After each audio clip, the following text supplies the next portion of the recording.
Welcome back, folks, to the WP-Tonic show. This is episode 516. We've got a friend of the show, but she hasn't been on the show for a number of years. She's been saving herself. The last experience took her breath away, and she's ready to come on. We've got Bridget Willard back on the show. Hi. Bridget, Bonjour. Bonjour. Would you like to quickly introduce yourself to the listeners and viewers? Sure. Hey, everybody. Thanks for having me. My name is Bridget Willard, and I am a copywriter and social media marketer and consultant. Basically, if you have a product or service in WordPress and you need some help letting people know that you exist beyond your local meetup and GitHub, then I'm the one that helps you. You can find out more at bridgetwillard.com. Yeah, and Bridget's well known in the WordPress community. She specializes, not entirely, but she does normally help people in the WordPress community that are either selling services or products. And well, I used to have a Magento guy, so it's not totally WordPress. She helps all sorts now. Then she's put me right already. And I've got my great co-host, Adrian. Adrian, would you like to introduce yourself to the new listeners and viewers? Hi, everybody. My name is Adrian. I am the CEO and founder of Groundhog. We help small businesses using WordPress launch their funnel, grow their list, and scale their business. That's great. And we're going to be discussing all things Twitter, social media in general. How in 2020 can you use social media to actually get more sales for your service company or for your product company? We'll be aiming a bit on Twitter, but we'll be covering all the social media platforms. So before we go into the main part of the show, I just want to quickly mention our two sponsors. Our main sponsor has been sponsoring the show for over 3 to 4 years, is Kinster Hosting. I host the WP-Tonic website on Kinster. I've been with them for a number of years. They're a fantastic hosting company. They only specialize in WordPress. They use Google Cloud as their main technology, and you get a fantastic interface for yourself or for your clients. They specialize in really performance sites like WooCommerce, learning management systems, anything where you need that kind of performance increase. And the best thing is you get fantastic support from them. You know, we've all been on the phone with certain hosting providers that will rename nameless, and we've been just passed around and the hours just kind of disappear. You don't get that with Kinster. So if that sounds interesting, go over to Kinster, buy one of their packages for yourself or for your clients. And the main thing is tell them that you heard about them on WP-Tonic. Our second sponsor is WP Fusion. They've been a great friend of the show. It's a great product. If you've got a native or external CRM system and you will really want to take advantage of that system, you need WP Fusion if you are running a WordPress website. And it's the name of the game in 2020, marketing automation. So I suggest that you go over to WP Fusion. I think you're going to be blown away by their technology. It integrates with over 200 different CRM systems. It's quite amazing, and they're just great people. And if you do decide to buy a package for your own website or for a client website, once again, tell them that you heard about them on the WP-Tonic show. So into the main part of the show. Do they integrate with Jetpack CRM? I don't actually know. I would imagine so. I don't know, actually. I couldn't help it. I'm sorry. It's going to be a fun episode, right? It integrates with agents, so that's all that matters, really. Bridget, let's start. So, you know, the last time we spoke, I think it was about almost 4 years ago, and, you know, technology changes in a year. So in the past year, let's say, what are some of the major changes you've seen in people effectively using social media to help their business? Changes? Yeah. Oh, there's no changes. People are always chasing the shiny object. Like everybody wants to be on TikTok, whatever. I mean, if you're in retail, maybe that's a good idea. If you're a nurse and you have nothing to do, because there's nobody in the hospital right now, then do TikTok. But the main three places to do business marketing is Twitter and LinkedIn, and then way, way, way below that is Facebook. And not even on the map is Instagram. The change I've seen is people flocking to Instagram, hoping that they get more brand awareness and clicks to their website on a platform that doesn't allow you to share links. It's a waste of marketing effort to start there. I love Instagram. I use Instagram, but not primarily. So, soapbox. right. So for business to business, the one you haven't mentioned is YouTube. How do you see YouTube in this as well? Well, I don't see YouTube as a social network. I suppose it could be if people actually commented something that wasn't just trolly, like, oh, go check out my channel. I see YouTube as a hosting platform and a search engine platform.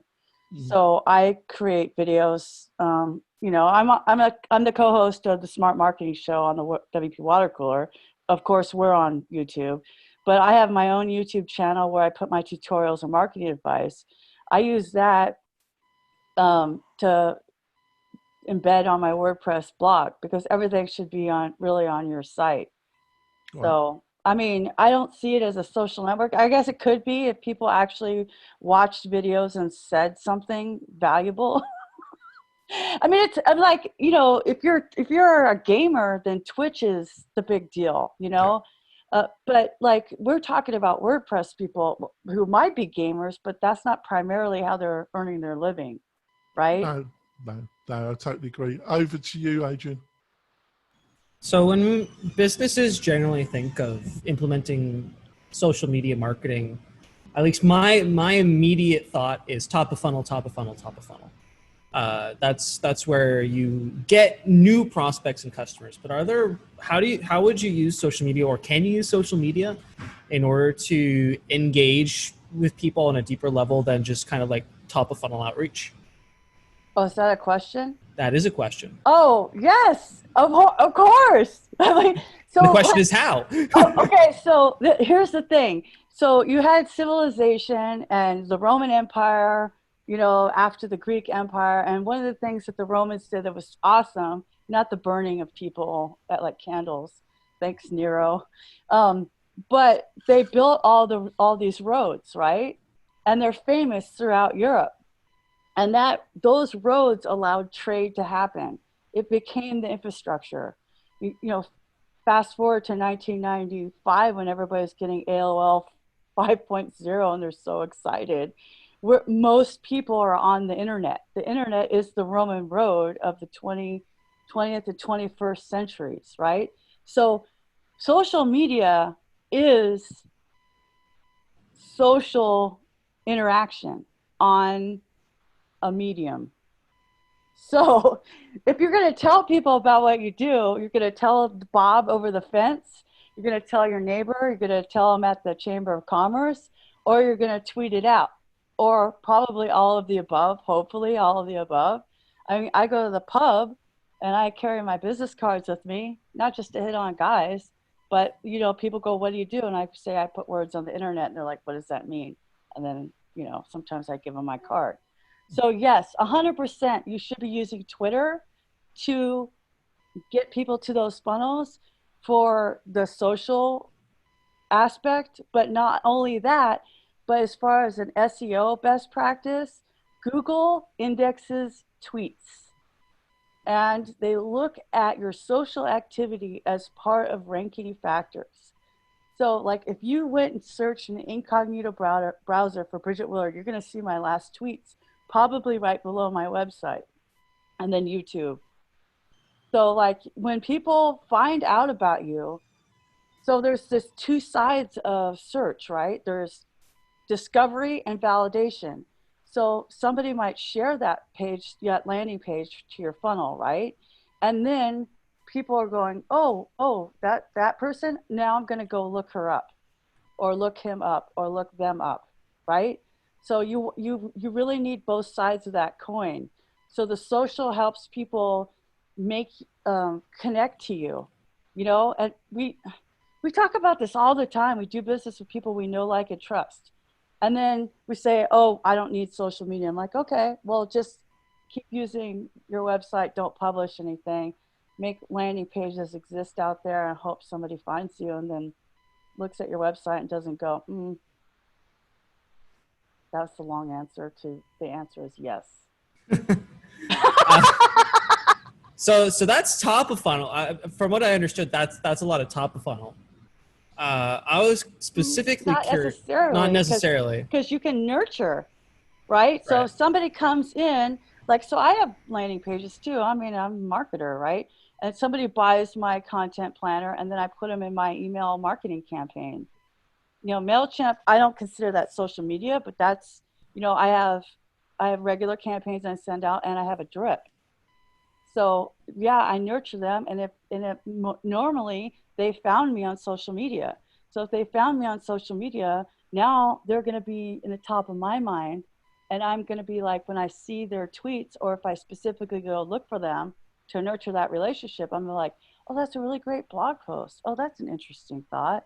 Like, I'm going to intentionally interact with them on social media, especially since I know that they came through my funnel, if that data is available.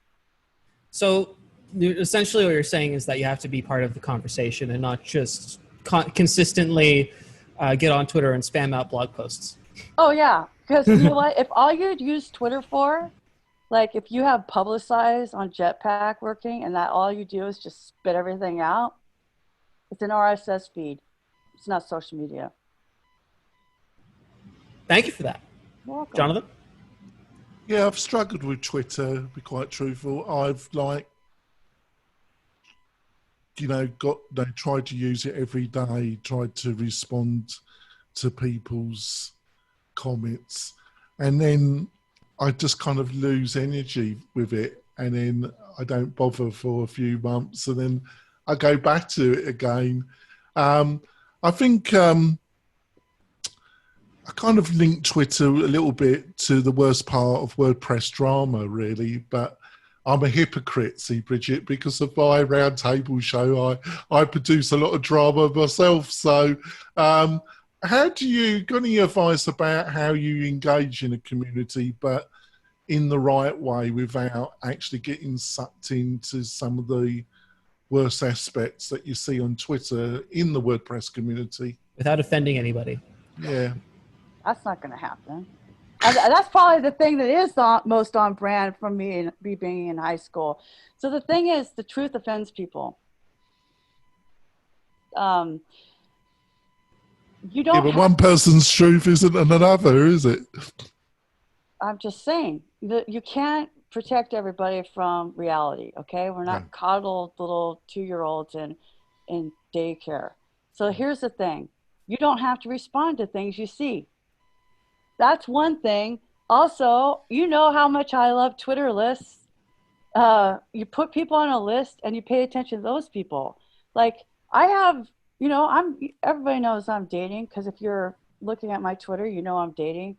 And there's people that are kind of like not my favorite people that I've interacted with, and they might interact with me. And I'm not going to ghost them, but I'm also not going to like hit them up and go, hey, remember that time you totally ignored me in the restaurant? That was so awesome. Or remember that time you were chewing with your mouth full because you're 55 and you don't know how to be a person? That was fun. You want to hang out again? You don't nurture the relationships with the people that are toxic. You don't go like calling up your abusive uncle and say, I'm just saying, like, the people, you can literally mute them, but you can just stop paying attention, because the algorithms on Twitter, Facebook, LinkedIn, we train them with our behavior. So if all you're seeing is stuff about the president, whoever it is, or the prime minister, or whoever your politician is, and all you see is all that drama on one side or the other, or all you see is the WordPress drama, or all you see is like Jetpack is now 30%, 7% of WordPress, Jason Tucker, you know, you like it and you reply to it, then you're teaching the algorithm what to do. So a lot of people say, oh, Facebook only shows me this, or Twitter only shows me this. No, it's showing you what you have trained it to do. If your dog is peeing on the carpet, that's what you trained it to do. By not training it, you are training it. So that's your mistake. So if you want to see things that are positive, then you need to interact with those people. There's so many people online that are just amazing and just sharing their heart. Amber Petchin is like, I'm having a hard time. She's running an agency with 4 kids, single mom. She's like, how am I supposed to write with all this oppressive, COVID situation? And you just go, man, I feel it too. And then you feel like you're part of a human race and not just drama. Somebody just got a new job. People are hiring. Just congratulate them. Like, go and look for the good. You can laugh at the fact that, the Jetpack, whatever, 5.5 is going to have tons of breaking changes. PHP 8 is going to have breaking changes that comes out in November that Microsoft isn't even going to support. Windows isn't going to support PHP 8. There's drama everywhere. Magento 2 is coming to the end of life or already passed. It doesn't matter what your industry is. There's always something going on because there's always those shit stirrers. Stay away from those people. Well, we're going to go. Bridget's managed to put some fantastic images into my mind. So we're going to go for our break and we'll be back in a few moments, folks. We're coming back. I don't know who Bridget is dating, but there Nobody. I'm running away to Texas for a couple of weeks. All right, there we go. So you mentioned also LinkedIn, and that's another platform that, to say it puzzles me, and I kind of drop in and I drop out of that is, so I don't know if you've got any experience lately with LinkedIn.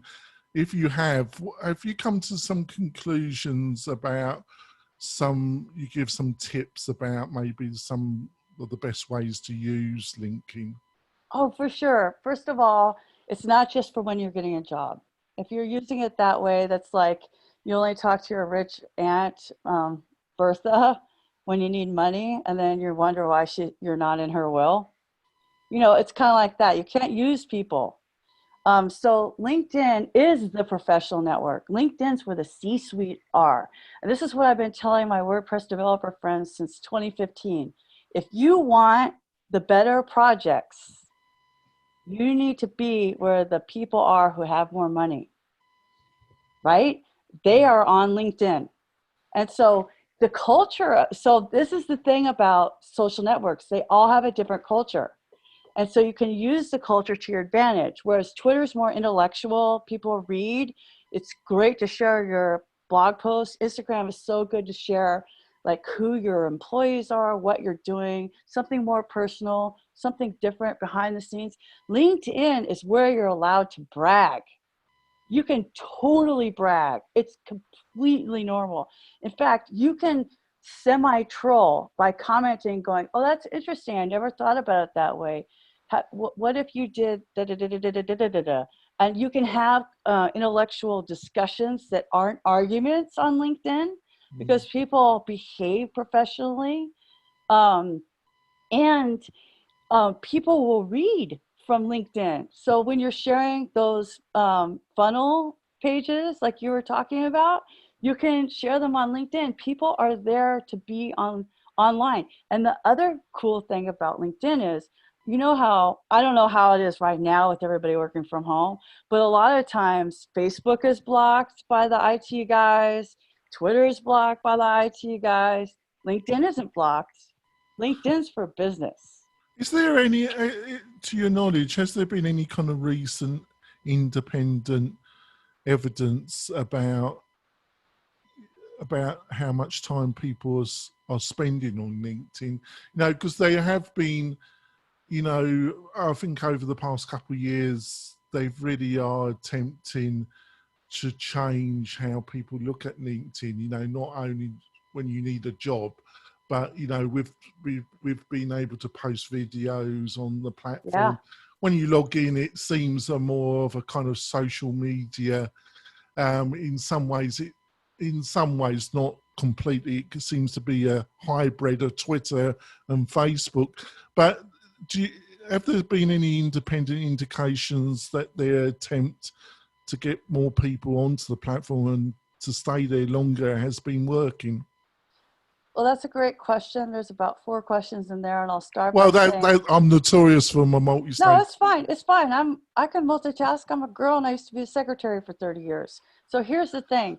LinkedIn, if it looks like a hybrid between Twitter and Facebook's, because people are cross-posting, and it's dumb and stupid and foolish. Like, stop doing that. I keep seeing, and for one thing that I rant on constantly is people share a picture, and then they put the comment, and then they put the link. No, stop doing that. Just set your blog post up the right way in the first place so it shows a featured image, and share the link. Because if somebody shares that picture, there's no link anymore. You want people to share the link, not your graphic. Think about it. So, okay, so now that's done. That has to be said. I see it every single day, all day long. Stop doing it. Okay, but here's the thing. I was talking to my friends who are speaking, like want to speak at WordCamps, and like LinkedIn lets you upload 10 minutes of video natively. 10 minutes. So I did it just to show people. I got way more views than I would have ever done at any WordCamp talk, and I didn't have to apply and beg nerdy developers to let a marketer speak. Okay? So you have your platforms like you were talking about with YouTube, right? You want to talk to your audience, then make something for that audience. I did for a whole week, I did videos just for LinkedIn that were never posted anywhere else. And that gets people remembering who you are, right? Mm-hmm. Now, if you want independent information, I would go to the Pew Institute for Public Research and just look it up. Yeah, I just wondered if I don't have that access, but it's interesting. Now I want to go look up the Pew research on it. But also, one of the cool things that LinkedIn has done recently, guys, I guess I can say guys, but anyway, y'all, is they are now doing newsletters. So the people who publish on LinkedIn, which is a really great way to cross-pollinate your blog posts. And when you publish on LinkedIn, right now it's just kind of like a beta thing, but you can subscribe to people's newsletters. Oh, right. So I think they're trying to make it. Yeah. So they're trying to be more of that, hands-on. Yeah, I think this is before I bring Adrian back in. My only observation of I do like some of the things that LinkedIn have been doing, but the only thing I would say about it, they seem very slow about implementing something, don't they? The kind of that's my only observation. It's a bit like the video, they only had a kind of beta group, and then before they opened it out, it seemed to be in that for months and months and months and months. They just seem a bit slow about it, but maybe that's because they can't, because it's a business to business platform. They don't want to take the risks that Facebook are prepared to take, where they just seem to kind of throw something out, don't they? And right. I mean, is it slow or is it intentional? Because you really want the early adopters in there. You want those innovators and early adopters before you get the early majority, right? And so Facebook's constantly testing stuff in the middle of, we're in the middle of cooking a meal and they're changing all the ingredients in the refrigerator live. It's annoying. So those are two extremes maybe, but maybe they're just investing in things that actually work. Yeah, I'll definitely go back and have a look, especially about that newsletter. That sounds really interesting. Over to you, Adrian. So I typically work with a lot of agencies, and agencies need clients. So if there's and I don't think a lot of them spend time on LinkedIn, mostly because new agency, I work with a lot of new agency owners, don't really know how the whole shebang works. But is there a way to, because I mean, I'm the kind of person, I have LinkedIn, and I consistently get, just the other day, I posted a job on Upwork, and people skipped the job posting on Upwork and went straight to my LinkedIn, and just like my message inbox was just like full of people who want to work with me from all over the world. And I'm like, there's the job posting on Upwork for a reason, right? So they totally skipped that process. And that, I mean, that's kind of just me. But is there a way to actually do outreach on LinkedIn that doesn't turn people right off? That is the number one worst thing to do. I mean, you hit the, it's not just you. Never, ever, ever. I've shared job postings from other companies and they're hitting me up. I'm like, no, are you reading? Like, to me, that, and sometimes I write them back and I say, you're not following the directions. Nobody followed the directions in the original job posting, right, which was the most annoying thing. I'm like, just read the damn thing. Not just that, but disqualifying. So like, if there's somebody that's actually watching this who does that, I mean, not somebody that's actually watching it, somebody who's watching this now who actually does that, stop doing it. The thing about social media is you're supposed to remain top of mind, have normal interactions, comment on posts, don't beg for work. That's not how, because as soon as somebody does that, I'm like, no. And I've consulted some of my clients who are trying to get work. They said, well, maybe I should message them and say hello. I go, maybe you shouldn't. Just comment on something of theirs. Provide value, show them feedback, be human. Like, I don't believe in cold calling because it doesn't work. It's a turnoff. It's a turnoff in the boomer generation, but they had to do it that way. Gen Xers are like, we super hate it. Gen Z really hates it. And Gen Y is just now realizing that they need to be off TikTok and on to doing something that's more long-term.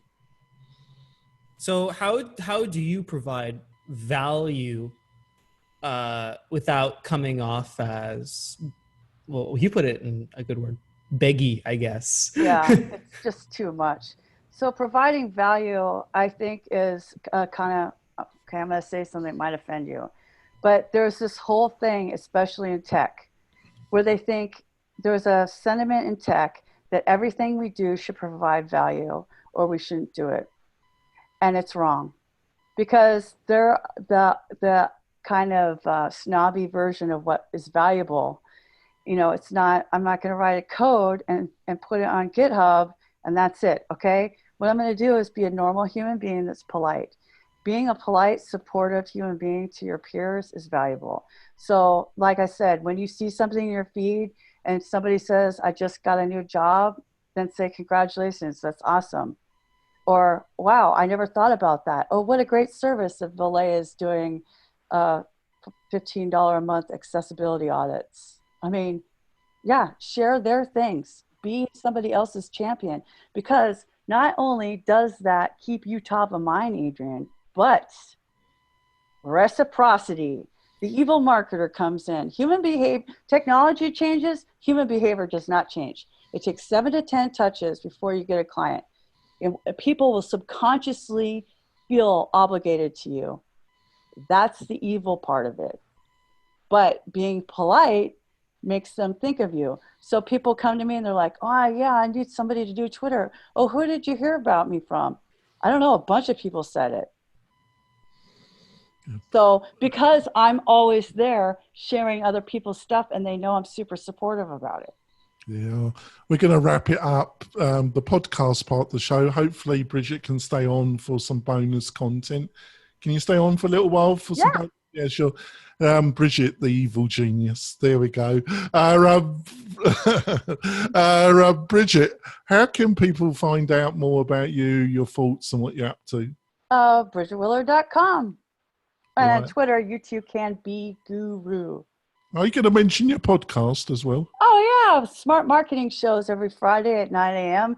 Pacific on the WP-Watercooler Network. You can find us on YouTube or anywhere where you hear podcasts. Yeah, they're great podcasts. You know, I listen to them myself.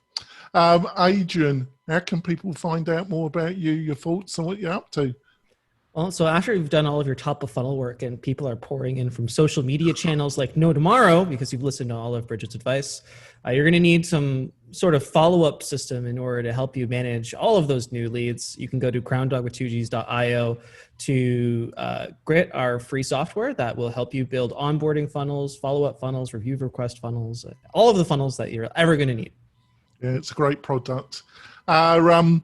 We've got a free webinar coming up on the 4th of August. That's Tuesday, the 4th of August at 9 a.m. Pacific Standard Time. Me and Chris Badgett, CEO of Lifter LMS, are going to be talking about Lifter LMS and how you can use it to build your first course. We're going to be talking about all the improvements that have recently been introduced to Lifter. They've got some fantastic new add-ons. But we're going to be talking, it's going to be a great conversation. And to join the webinar, all you got to do is go to the WP-Tonic website, and in the top navigation, there's a button that says free webinar. You click that, register, and you'll be able to join the conversation live and be able to ask Chris any questions that are on your mind about building a course, or if you're building one for clients using Lifter, he will be able to answer any of your queries.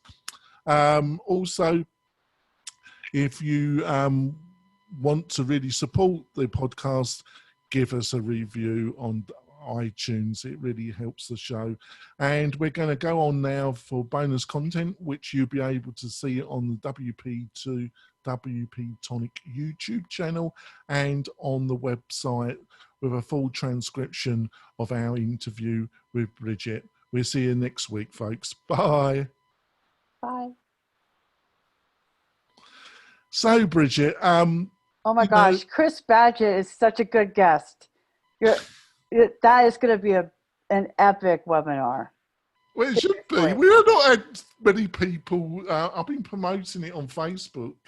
He's one of my favorite humans on this planet. He's a great guy. You need to promote it on Twitter, Jonathan. Yeah, you might be right there. I better get on. And then hashtag course creators. Yeah. Right. You're welcome. Rightio. Everybody loves Chris. He's really a cool person. Yep. Super smart. So, Bridget, it's been 18 months since Gutenberg hit the WordPress world, and it caused a bit of a fracture, and it caused a few people to leave the WordPress community. Now, like I say, it's been 18 months since all that. Got any reflections about the whole affair with a bit of time passing by? The only thing I like about Gutenberg is copy paste from Google Docs without span codes. I don't use it on my site.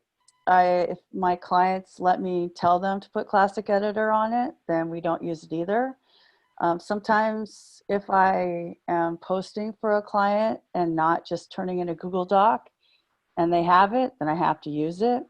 I think it's unnecessarily complicated for blogging.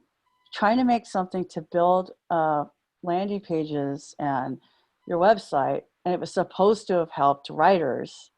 And instead, all I want is my big box back, So what the big problem with Gutenberg was a bunch of things, okay? But the big problem was the push. The rollout should have been a plugin for a lot longer. It should not have been in core that soon. Everybody knows it's for the venture capitalists. Automatic is getting users. They bought Tumblr. We know that companies on the internet are only as valuable as the number of users they have. So they bought the users on Tumblr and they're consuming up all that stuff. Jetpack is on everything, even if you're on Pressable, which I know they own, which is my host. And I freaking love Pressable so hard. It's my favorite host. I mean, I love Kinsta too, but I love the people on Kinsta, but I love Pressable. Right, but the thing is, yeah, I was in charge of the marketing team for 2 years. So I heard all the sides. And I had to be the one that said, look, you need to update your plugins. You need to be paying attention. This is going to break WordPress. And they're like, no, it's not.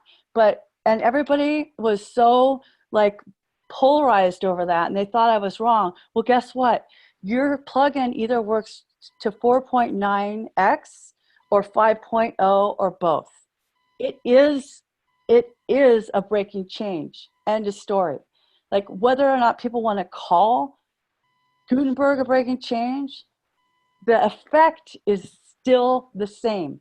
Your plugin either works with it or it doesn't. Your theme either works with it or it doesn't. And I've had repeated bad experiences. But the biggest problem I see is top down, not caring about the WordPress ecosystem, not just users.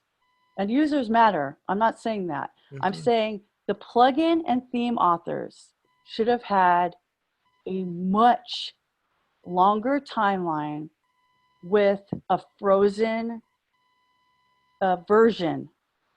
They should have had at least 6 months because it was breaking changes.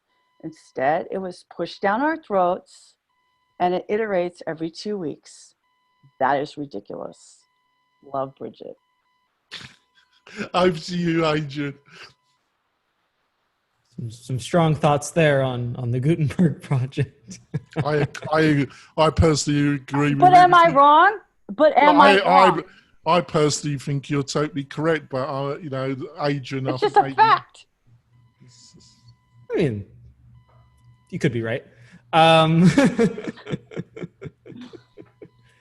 As a software developer, I have lots of views on lots of different things. On specifically when it comes to shipping software, I have there's reasons for the way things are done, and obviously venture capital plays a role. I don't really want to get into it though. That's the main reason why it was shoved down our throats. But continue. I won't deny that. I'm giving you a hard time. I'm sorry. I use it. Just for the record, I like Gutenberg. I use it, and my can I just intervene if you let me, Adrian? I'm sorry. Go for it. I actually agree with everything that Bridget's just said, but I also understand the realities of the world. So I also understand that WordPress.com had to be drastically improved. It was an embarrassment. It was losing market share to Squarespace, Wix. It really, if there wasn't a dramatic change, it was basically going to die as a platform. And he had always taken VC money and increasingly large amounts. So it was obvious to me, but I don't understand where I just agree with the way that he did things, and why I agree with Bridget is that I think this whole thing could have been handled so much better with so much less drama. And so much, hindsight's always 20/20. Right? Yeah, it's true. I had the foresight. I saw it before it was announced. I was in Paris. The developer came to me at Contributor Day before Matt announced it on that stage in 2017, because I was in charge of the marketing team. And I said, oh, you mean custom post types aren't going to work? Oh, you mean advanced custom fields isn't going to work? And I'm texting my team at GiveWP, all of our forms aren't going to work when this comes out. That was the reality. And I'm not shy about saying my job one of my jobs as that marketing team lead was to be Chicken Little about all this stuff. And I credit my aggressive doomsdaying, which I think is just reality, with the preparedness that did happen with my plugin, because they didn't believe me because I don't write PHP. Therefore, I can't understand software strategies and how things work and don't work, because this is 30,000 foot view stuff. if custom post types don't work and your plugin makes a custom post type, it's pretty logical to believe that Gutenberg's going to effing break it. Okay. Like but we don't want, but the thing is, we like it now because it works. Okay. They've done a great job. Matthias, all those guys, all those people that are working on, I'm not saying that they're not smart. I'm not saying that what they haven't done is amazing. It is amazing. I'm saying originally it should have been a plugin longer. But Jonathan, you're totally right.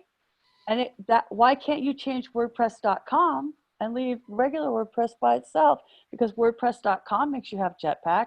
WordPress.com could have made you have Gutenberg, right? As a plugin. I'd rather people go to WordPress.com than go to Squarespace or Wix. Oh, 100%. That's how I came to WordPress. WordPress.com. I prefer them to, and I think it's a great way of getting them on a platform. And if their business grows and they need more customization, they've got a way to go. They can. Oh, 100%. But I want to hear what Adrian likes about it, because I was so rude and interrupted him.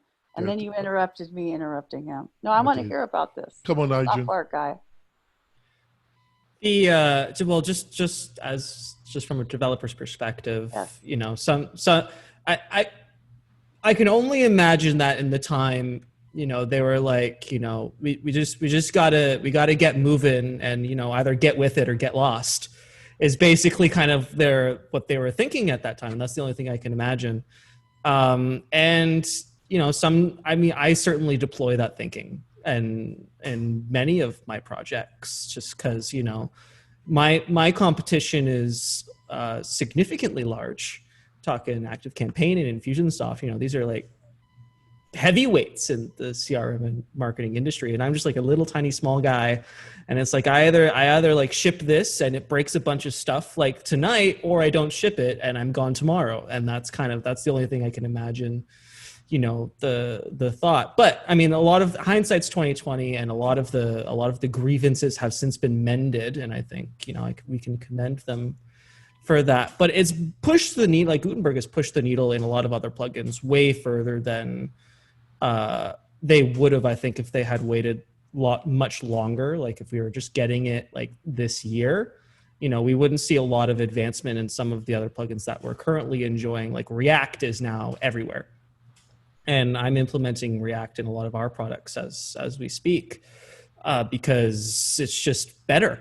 And a lot of that wouldn't have come to WordPress, and the modernity of those plugins, I think, wouldn't have really moved the needle in a lot of the things that we enjoy had they not really made that push to move to the Gutenberg approach. React is better than Angular, or just better than PHP, or better than what?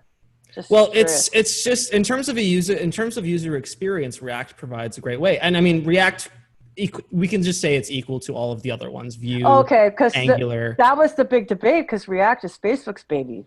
It was just JavaScript as an engine for creating epic user experiences is just far better than what was previously being done, which is, output a bunch of stuff on a page, click the save button, page reloads. Well, and what about accessibility? So that was one of the big fractions when people left WordPress, left the Make WordPress marketing teams, not marketing, but yeah. So what about JavaScript and accessibility though, Adrian? I mean, in 5.0, a lot of that stuff was also fixed. Right. So a lot of that, again, hindsight, stuff, grievances were. I mean, the WP Campus paid for an accessibility audit of Gutenberg because it wasn't being taken seriously. And Rian Retfield left the accessibility lead because she wasn't being taken seriously. I don't know. Is it hindsight, or is it because people who had an investment in accessibility made a big deal about it and pushed it to happen? It's, I have conflicting views on that. On one hand, at the end of the day, it's an open source project. If you want it fixed, fix it yourself, because that's what everybody does. That's how the contribution system works. you know, and then on the other hand, Automatic is financially invested in the success of this project, and they got to make the call the big shots. That, And somebody did fix this. I like your take on that's how open source works. Have you contributed to WordPress? I only from my own monetarily invested perspective. Okay, but you haven't submitted track tickets or anything. No, like because that. I know that Yeah, it's because it doesn't really work like No, that. it But doesn't, I and like I the understand. idea of it.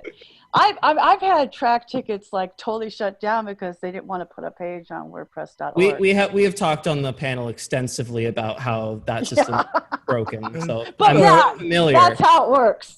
I'm familiar, but at the same time, I just wanted to say I'm that sorry, I'm just giving you a hard time, Adrian. I understand. I just want to say at the same time, you know, leaving a project because, you know, you're not being taken seriously. We can quote that Morton also left arguably because of this whole thing. And, you know, they didn't agree with the way things were being done. Oh, I was in that talk that he gave at Pressnomics when Yeah. he told everybody he was leaving. Yeah. And then I went and had some drinks and cried. It's bad. We used to have him guys. on the Tonic, and now he doesn't come anymore, and it's sad. It's sad that you have to talk to your therapist about whether or not you should be involved in a project that dismisses you so greatly from top down. It is sad, but I love Morton, and he's still a friend. It's not unique. But I really wasn't surprised about how he was treated, and I was surprised that he was surprised in a way that. Well, we come to it because we love it and we love the people. It's just like any other nonprofit volunteer situation. Any company like that, it's top-down culture. Yeah. I just want to ask you kind of one last question because you know a lot about the WordPress community. You know, obviously, it's about the two Matts. It's Matt Moonberg, and then we got Matt Medeiros. You know, and you know the big Matt, as I call him, the king of the castle. He seems to think that most of the growth in the WordPress ecosystem has been driven by Jetpack. Now, Matt Medeiros, you know, he's pointed out that most of the growth was a load of implementers, freelancers, small agencies all over Europe, Britain, and the rest of the world when they've had clients ask them pushing WordPress as a solution platform. Now, Big Matt, I call him, you know, King Matt, do you think he honestly believes that it was Jetpack that pushed the growth of WordPress, or do you think he honestly believes that, Bridget? I think Matt has a serious disconnect. His ego's, and I don't mean ego like he has a big ego, but I mean any creator. Yeah. Any creator is too attached to their creation to be objective. WordPress is 17 years old. It's his child. Mm-hmm. Okay. We can all say that the child is a brat, but that's his kid. Okay. So as a human, if Matt Mullenweg was my friend and he came and said, Bridget, what should I do? Da, da, da, da, da, da, da. I would have a different conversation. Right. And also he's immature as a human. Like who does he surround himself with? Yes, people. Nobody grows by having yes people around them. You grow, just like Adrian was saying, the plugins that did say, oh crap, we gotta like iterate and fast. They're the ones that are winning right now, right? Because they took it as a challenge. They didn't crawl into a corner and die. So if you want to say what's grown something and you only look at numbers, yeah, Jetpack, because Jetpack's on everything and it's too big and it's consuming everything. That's why Jason Tucker said Jetpack is 37% of WordPress. So the thing is that if we didn't have the WordPress community, if we didn't love the people in the WordPress community, if we didn't build products on WordPress, why wouldn't we use Laravel and Angular? Why wouldn't we go to Squarespace. Like, why does it need to be that? Why wouldn't we be headless and just do some static thing? Because WordPress isn't as easy as it used to be. It's super complicated now. And so like this far in, you know, it's not that great of a solution. Like WooCommerce is awkward. It's because it's bulky and everything. You do something like Vendor Fuel that's built with Angular backend, and all the data is up in the cloud, and you know it's just working. That, I mean, Adrian's right. JavaScript works better. It's faster. It's cleaner.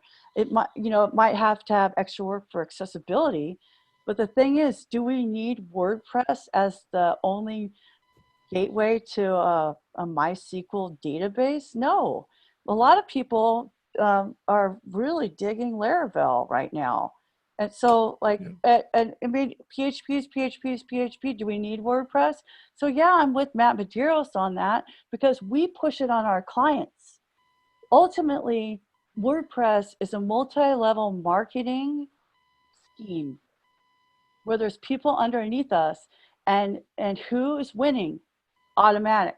Automatic wins because we push it on our clients, because that's all we know, and we've invested our careers on it. That's why it's grown. So yes, by numbers, yeah, Matt, I think Matt Mullenweg believes that, because that's what he wants to believe.